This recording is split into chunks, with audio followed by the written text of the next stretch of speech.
How central then is gun culture now to, say, political culture, almost any culture, but political culture?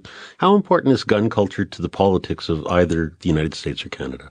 Chris, well, in the United States, it's key and is a dividing line between those who, I would argue, fetishize weapons and those that don't. And no Republican candidate is going to run afoul of the NRA, and no Democratic candidate wants to take the NRA on. So, because it's just a losing proposition. It's such a powerful lobby at this point. So, not only is it important, but unfortunately the ideology that is, driving this kind of gun culture is one that cannot even be seriously challenged through establishment political mechanisms. And we've seen it with Obama. After these shootings, he keeps trying to pass a ban on assault weapon. It just never works. And the Democrats just don't want to take it on. They don't want to get out there because it's too politically costly. Chris, is there one point, one incident, one event that has brought it all home to you, that has sort of made it perfectly clear that gun culture is absolutely central to the American ethos?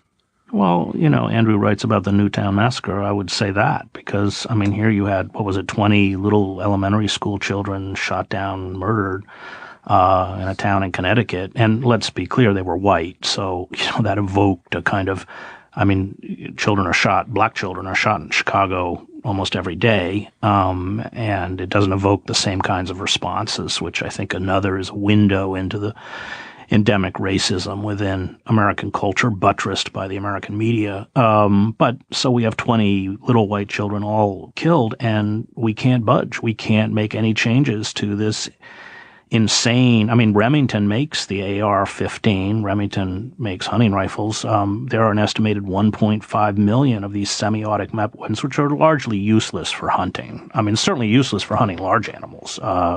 They're assault weapons, and they spray bullets, and they're designed to kill people. And we can't even get a ban on AR-15 semi-assault rifles.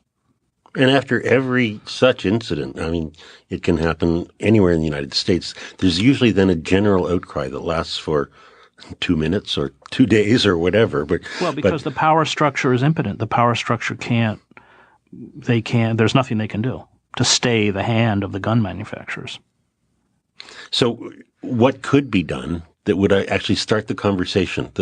We're in this sort of culture of war with people who are pro-gun and people who are anti-gun, and they say that they need to have a conversation. At least those who are anti-gun say there needs to be a conversation. How do we get that conversation started? What does it take? It's not a rational conversation because most of these people think they have their weapons in their homes for when the federal government comes to get them.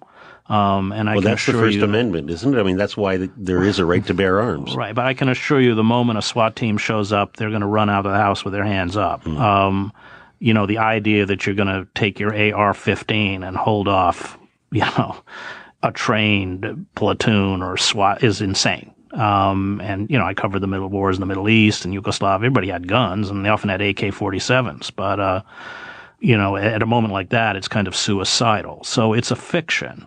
I really think it really goes back to economics. I think these people have been disenfranchised economically. I don't think they feel under assault, because again, let's go back, that this is really the domain of aging white males. They feel under assault from the rise of groups that challenge their self-identity and empowerment, sense of privilege. And as the economic situation in the United States deteriorates into this kind of neo-feudalism where you have 2/3 of the country hanging on by their fingertips, it exacerbates this culture. So if you travel through the South in the United States, which I did recently, you will see one Confederate memorial after another. The rise of this neo-Confederate movement is very intimately tied to the gun culture and fetishizing guns and white supremacy. And most of them have been put up in the last decade or two. And when you retreat into that mythic narrative, I was in Montgomery a little while ago, and they were just reenacting the inauguration of Jefferson Davis, who was the president of the Confederacy. He was originally inaugurated in Montgomery. That was the first seat of the Southern White House. So you had, and Montgomery's half black. I mean, half of the population is African American, and you had these, kind of dead-end white guys dressed up as Confederate soldiers with some guy dressed up as Jefferson Davis in a carriage going to the steps of the state capitol to reenact an inauguration. And the rise of that neo-Confederacy, and we just saw it, with the church shootings, it is emblematic of a kind of economic and psychological deterioration that I think we can only counter by reintegrating these people, in a sense, back into the society. And if we don't do that, this culture, at least in the United States, is only going to get worse.